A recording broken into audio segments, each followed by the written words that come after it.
the earth under our feet is radioactive. Quite radioactive. It is radioactive. Whether we like it or not, it's radioactive. Okay? Do we all accept that? Because the UK government has not accepted it. This is what happens in the North Sea oil gas fields. This is a picture from the United States. I'm afraid I have to give you a lot of stuff from the States because that's where all the experience is, it's where the data is and where the pictures are. But not to worry, it's going to be the same here if it goes ahead. So you have these oil fracking workers. They are irradiated by external radiation from the pipes. The pipes themselves have got linings in there which are become radioactive. And it gives off gamma radiation, which zaps the poor workers who are standing beside there. But it's not only that. You have radon gas coming out, and the workers breathe it into their lungs here, right? And also you have liquid spills, and it goes into your skin. So there's 3 ways that these workers are exposed to radiation. So much so that all all North Sea oil workers are, like roustabouts, roughnecks, are all radiation workers. Official radiation workers, capital R, capital W, for the purposes of the Health and Safety at Work Act. They all have film badges. They're all, the maximum amount of time that they can spend out in the rigs is 6 months, because after that, they exceed their annual dose limit. Nobody knows about that.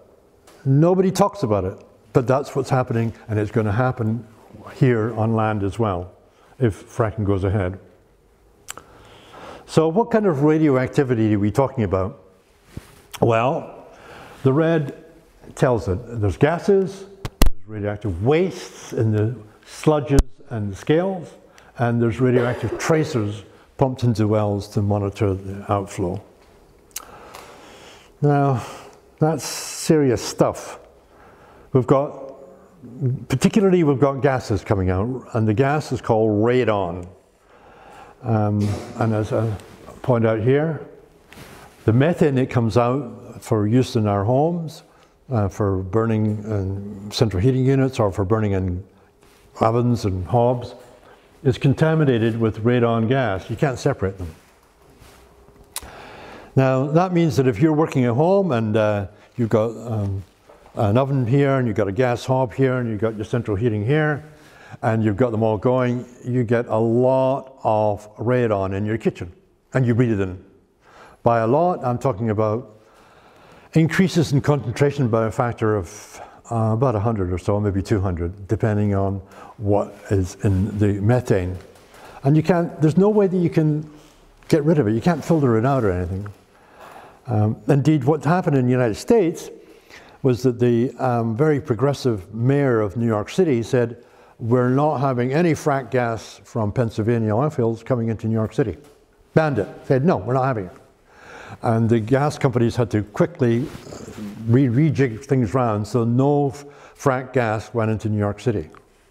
Now that's because in New York City, they have, like yourself, they have a very vocal and very active bunch of people who will not take no for an answer, and they agitated and agitated and agitated and educated the councils and the local government, state government, municipal government, and so and the mayor, to make sure that no fracked gas was allowed. You know, I can imagine the fracking companies were furious at this, but that's what happened. There's also a radioactive waste in the produced water, so it comes up from the surface, and the sludges that are used, when you separate out the sludge which comes up, it's settled into a sort of a muddy lake at the bottom, and you take off the water at the top, and also the scales. Now, see if we can find a picture of the scales. There we go. I should have put that in earlier. This is a flange for a pipeline, okay, in the North Sea oil. And this area here is what should be here. This is the scale that builds up, and it's radioactive. And so why is it grey? Because it's lead. Why is it lead? Because that's the end of the decay chain from uranium. It's radioactive. And the amount of radiation coming off from that is very high indeed, especially to nearby people. Let me just go back a bit. Right. Sorry, you said especially if it's new, or especially... Say it again, I can hear you. The radiation is particularly bad if it's, especially if it's... Oh, you breathe it in. If you breathe it in, yeah. Very bad. Rather than, the thing is that when I talk about radiation, most people think about X-rays. Nobody knows much more about it than that. And they regard it as a relatively benign thing. It helps you if you've got a broken arm or whatever. No, that's not the serious issue. The really serious issue is when you breathe in radionuclides, or when you eat them, or when you drink them. They get inside you, they stay inside, and they radiate you not from the outside, but from the inside out. Doesn't bear much thinking about. But there are the exposures from internal radiation, as we call it, are much greater and much more serious than external radiation, okay? So when everybody says to you, fracking gas, it's just a bit of external radiation. No, no, no. It's internal radiation, and internal radiation is very, very serious. So serious that back in 2000, year 2000, the government, the Labour government, set up a committee called CHERI, and that stands for the Committee Examining the Radiation Risks of Internal Emitters. Sorry, that's a bit of a mouthful. But they looked at internal radiation, okay? And they realized to the horror it is much more serious and much more dangerous than they thought. I actually was the scientific secretary to that committee, it so happens, when I was a civil servant. So, and there's radioactive tracers. This isn't norm. This is naturally occurring. This is stuff which is man-made and injected into wells to see what the flow rates are. Now this is an example of a gas well, a fracking gas well in the United States. It's pretty horrible stuff. It's incredibly messy.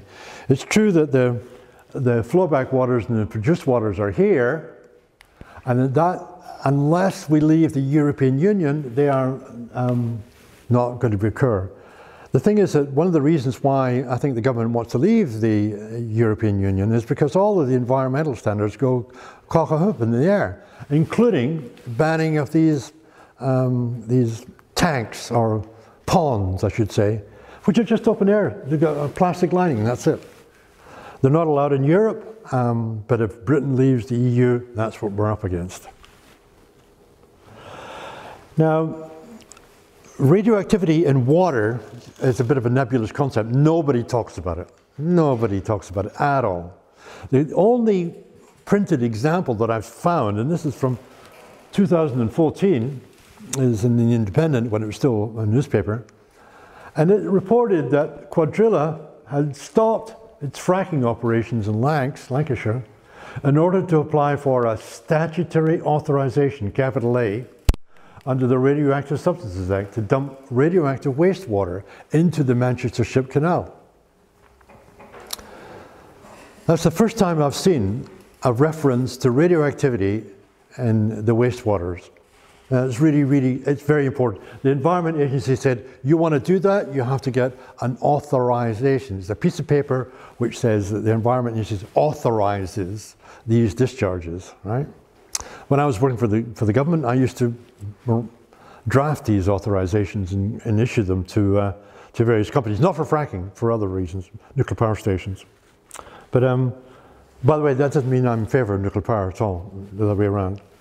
So this is what we're up against. We've got a situation whereby nobody talks about radioactivity, and this is the only reference that I've seen, but it's very important. And one of the things that I asked the councillors to do today is to write to the Environment Agency and say, how many authorizations have you, or applications for authorization have you received from Quadrilla or from INEOS? And they said they would do that.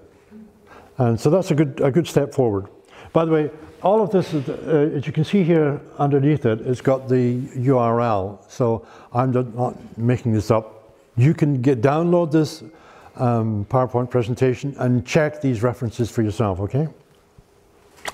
So the Earth's crust is really quite radioactive, particularly in the asthenosphere, which is just here.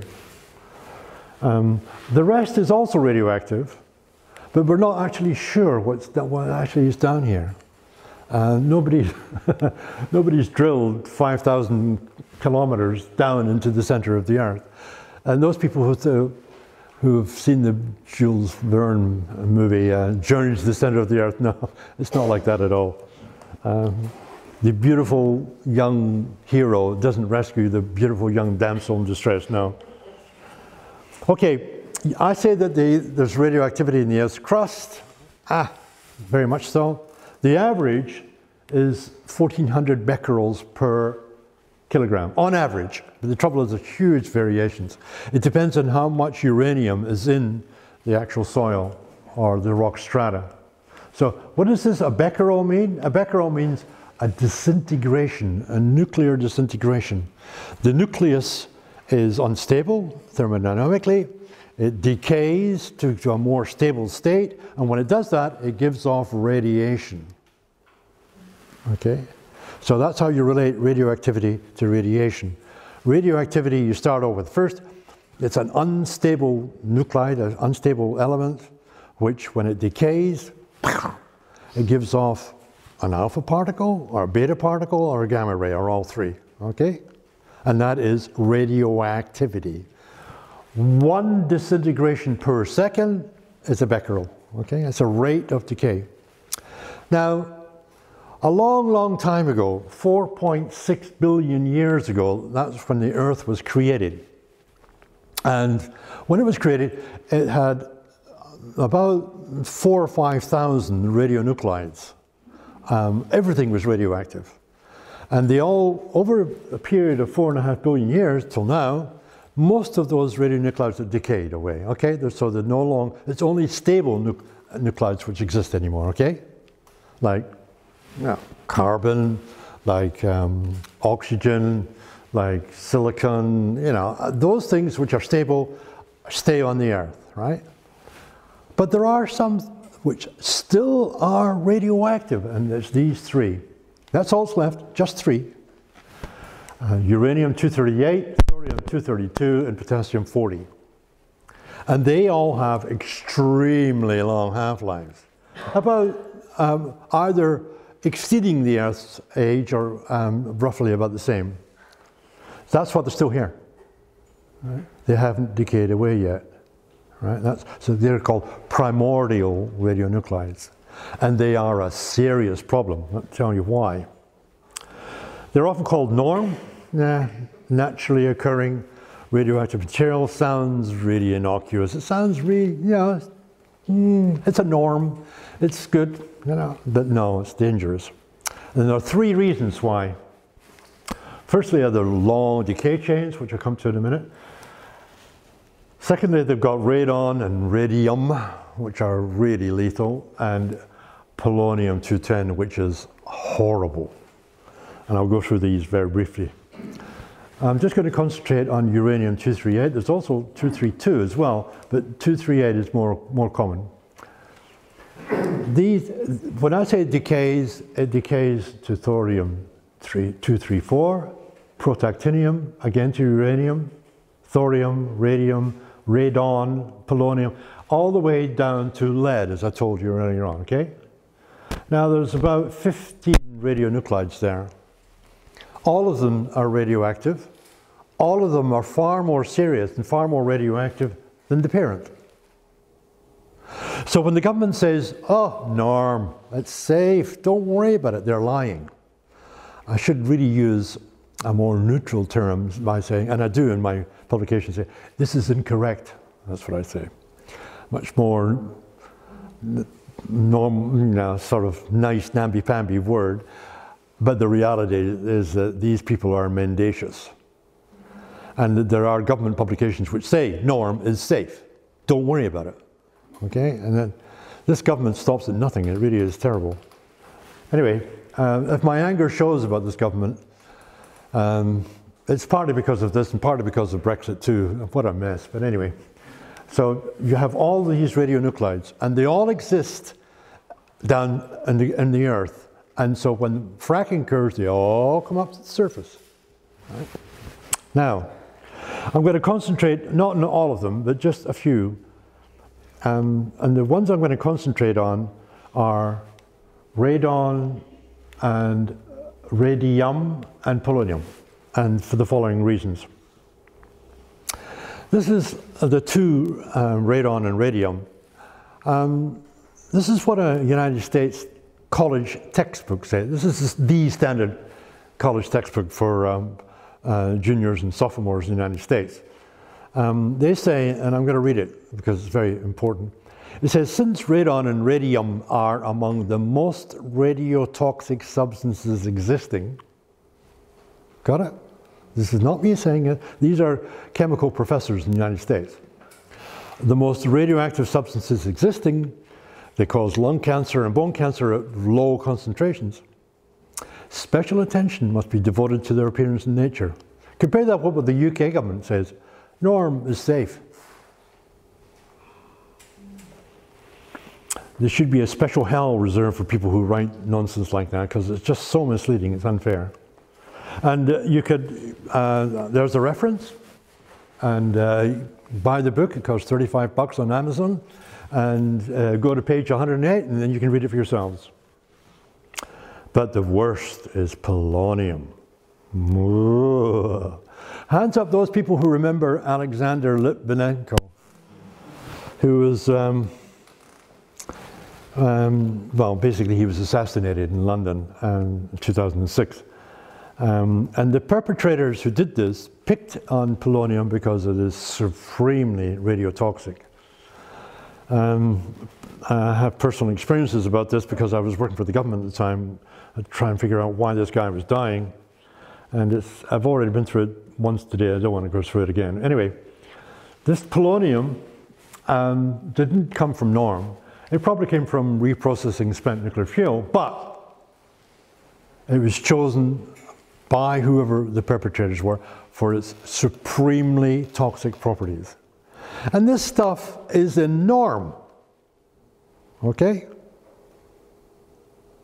This stuff is in norm. Well, and I say less than 10 milligrams and a cup of tea will kill it. And that's how they thought that they got to poor Alexander Litvinenko. Now, I'm a great believer in not crying wolf, but crying wolf when it's really important to do so. Now that means that if there are radionuclides with very low concentrations, I don't cry wolf. Low concentrations won't kill you.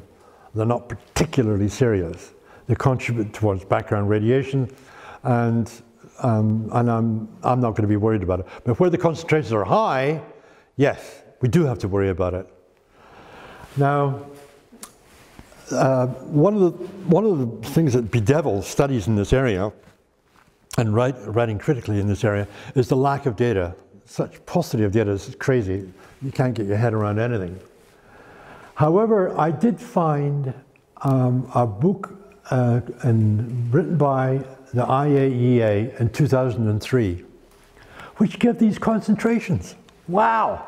And natural gas, and the produced water, and the scales, and the pipelines, and the sludge. Look at these figures. Millions of becquerels per liter. 15 million. Oh, geez. Give me a break. These are really, really serious levels in oil and gas wells. Now, I thought to myself, why on earth? How come this? Why suddenly did this data come out? And you know why? And I explained this morning. IAEA stands for, anybody know? International Atomic Energy Agency, okay? International Atomic Energy Agency.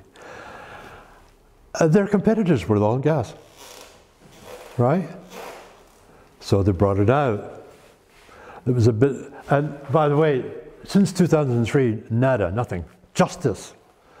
And indeed, I went to the website and I couldn't find it. So this one here is gone, unfortunately. But I kept a copy.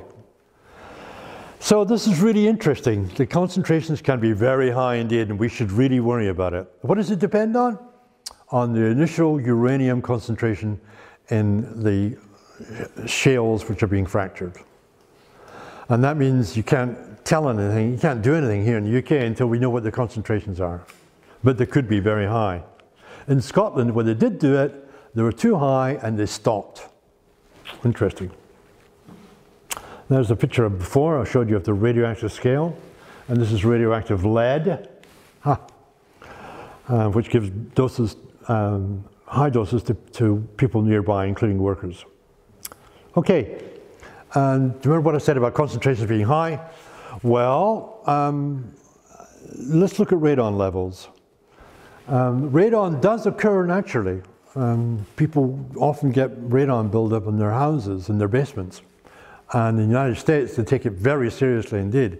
And you can't sell a house in the United States unless you've got a certificate saying what the radon levels are in your basement, okay? Now, here in the UK, the average is 50 what? Becquerels per cubic meter. And that's quite relatively low. And air, it's about 3. Again, low.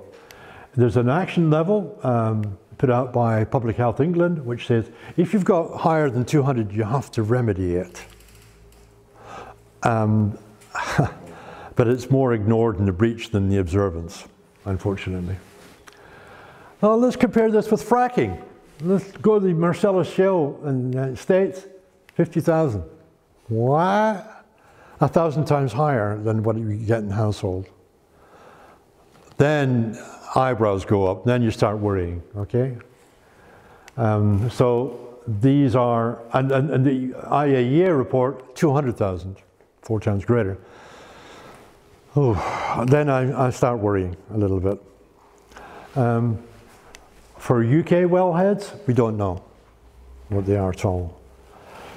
Okay, now that was for radon. This is, I'm now switched to radium, which is in liquids. It is dissolved and produced water and formed water. I'm going to ask you to compare this table with this table. The black with the blue, okay? You can see here, these are the concentrations in becquerels per liter in various fracking sites. It's roughly speaking about 100, okay? And these are the limits of radium in drinking water. Well, here we are down at 0.001. And in California, 0.019. In other words, about 10,000 times lower in the limits than what you get with fracking. Anybody who reads this will say, oh my goodness, these concentrations are very high indeed, we should be worried.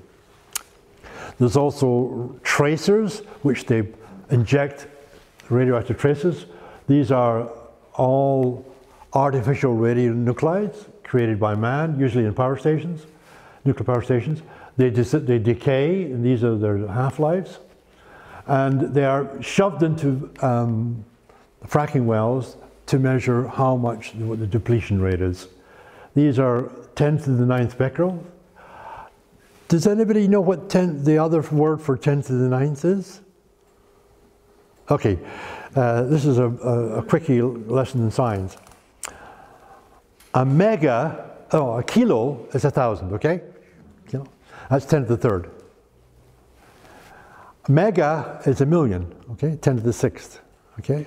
When you talk about your computer having so many megabytes, that's 1,000,000 bytes, okay? But you all know now, with your phones, it's now gigabytes, right? Giga is 1,000,000,000, 10 to the 9th, okay? Which is quite high. And here we have, for per well, they're putting in these amounts of these radionuclides. I haven't got data for the rest, it just doesn't exist, but these worry me. Iodine it's not a good idea to have iodine floating around. Iridium is even worse. It's got a powerful gamma signature to it. And silver, 110M, metastable, again, high concentrations. And it's even worse, it's got a whopping kick attached to it. So all this stuff comes back up again. And people nearby and the workers are exposed to it. Okay, fracking in South Yorkshire. Well, with any luck, it won't happen. But with this government power, you never know. They breathe new life into the word mendacity. I would ask you, as the activists here, is to request Quadrilla or INEOS to do baseline studies before any drilling, production drilling goes on, right? In other words, they have to do find out what the levels of radon are in the area before they actually start production, okay? Now, the reason why that is because that's what happened in Scotland.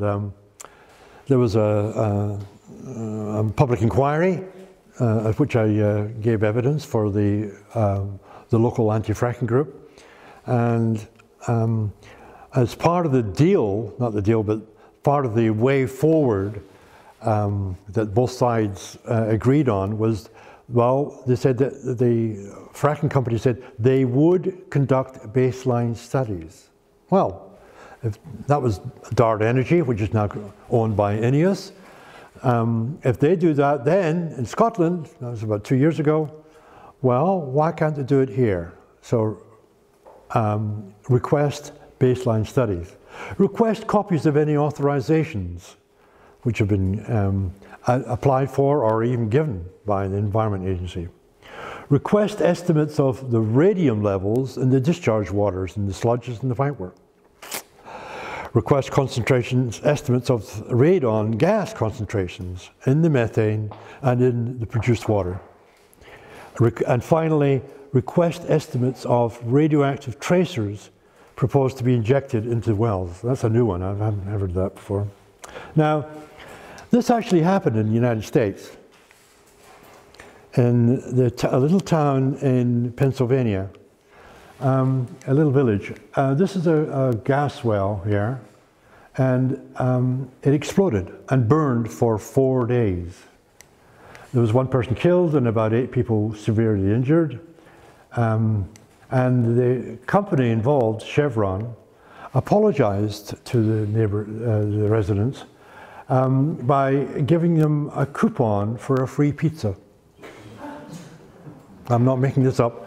There's the link here, and this is what they did. This is how contemptuous the fracking companies are of local people. And it's an example of callousness which can be used against the fracking companies. This is all true. This is exactly what happened. And this picture is taken from the Daily Mail. So, do we want a fracking future or do we want a renewable future? And I hope that everybody will join me in hoping that we do have a renewable future here in Britain.